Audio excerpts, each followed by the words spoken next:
Super class constructor. Super class constructor क्या करता है ये उसको देखते हैं।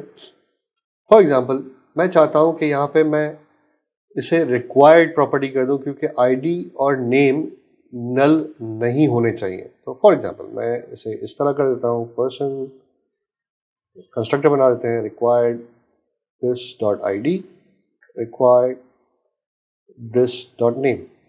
सिंपल, हमने कुछ नहीं किया और यहाँ से हम ये चीज़ें हटा देते हैं। अब हम जैसे ही ये लिखते हैं, दो रेड लाइंस हमें यहाँ मिलना शुरू हो जाती हैं स्टूडेंट की और टीचर पे। वो इसलिए मिलना शुरू हो जाती है कि हमने पेरेंट जिसको एक्सटेंड किया, जिस पेरेंट क्लास को एक्सटेंड किया है, बिहाइंड द सीन वो उसकी जब स्टूडेंट क्लास की इंस्टेंस बनाने की कोशिश करेगा तो इसकी प्रॉपर्टीज बनाने के लिए भी वो पीछे से यहाँ पे जाएगा, कंस्ट्रक्टर रन करेगा और डिफरेंट काम करेगा और डिफरेंट तमाम तरह प्रॉपर्टीज फंक्शनलिटीज इस क्लास का हिस्सा बना देगा।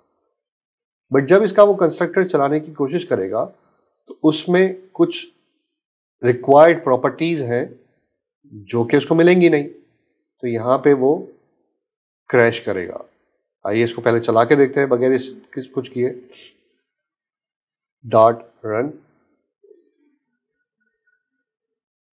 आप देख सकते हैं कि उसने न्यू पर्सन का कंस्ट्रक्टर चलाने की कोशिश की और न्यू पर्सन के कंस्ट्रक्टर में आईडी और नेम को रिक्वायर्ड पाया। अब जब रिक्वायर्ड पाया तो वो मिला ही नहीं, हमने पास ही नहीं किया।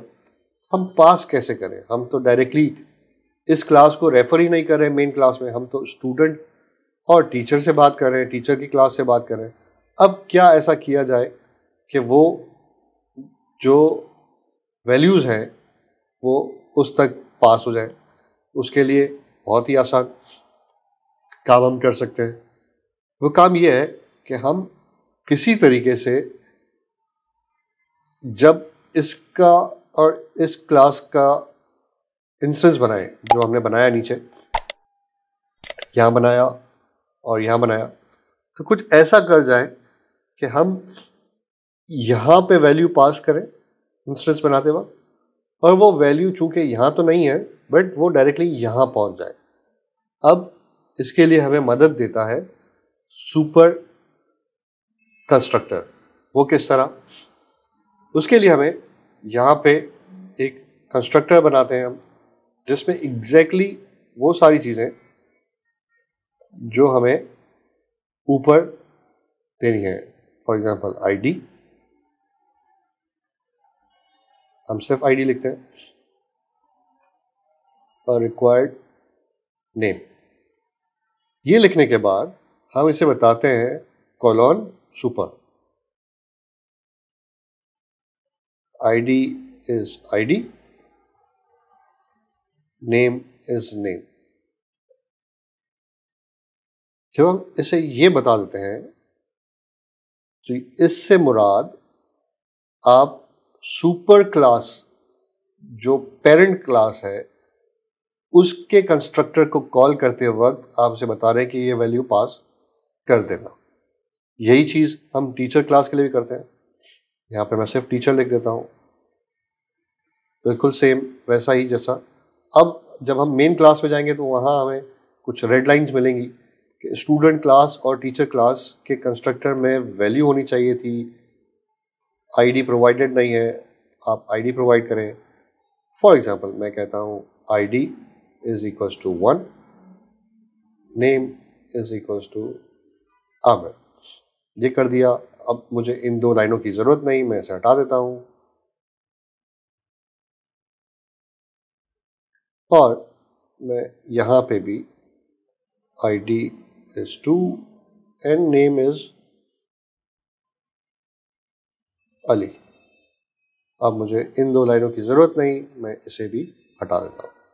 सेव करते हैं और ट्राई करते हैं टर्मिनल पे। डॉट रन, आप देख सकते हैं बिल्कुल उसी तरह जिस तरह पहले रिजल्ट हमारे पास आया था, बिल्कुल उसी तरह 5 प्रिंट स्टेटमेंट चले हैं और हमारा आउटपुट स्क्रीन पे नजर आया। अगर आप चाहते हैं कि इस सुपर क्लास के साथ इन वैल्यूज को भी आप पास करें, फॉर एग्जाम्पल आप चाहते हैं कि स्टूडेंट क्लास जब बने तो उसके कंस्ट्रक्टर में मैं कुछ वैल्यूज ऐसी तो हो जो मैं सुपर क्लास के कंस्ट्रक्टर को यानी पेरेंट क्लास के कंस्ट्रक्टर में पास करूंगा, बट इसके लिए भी वैल्यू आए, तो उसके लिए भी आप सिंपली इसी तरह इसमें ऐड कर सकते हैं दिस डॉट फी, और दिस डॉट फी में आप इसे हटा दें। जब आप दिस डॉट फी लिखते हैं तो आप बता रहे होते हैं कि इस क्लास के इंस्टेंस के इस वेरिएबल की मैं बात कर रहा हूँ। इसी तरह यहाँ पे आपके पास जो वेरिएबल है रिक्वायर्ड दिस डॉट सैलरी, आपने वो भी बता दिया, एंड दैट्स इट। अब आप जब नीचे आएंगे तो यहाँ पे हमारे पास फी होगी जिसे आप 2000 कर लें और इस लाइन को हटा दें, और इस जगह पे आप सैलरी होगी जिसे आप 7000 कर दें और इस जगह से इसे हटा दें।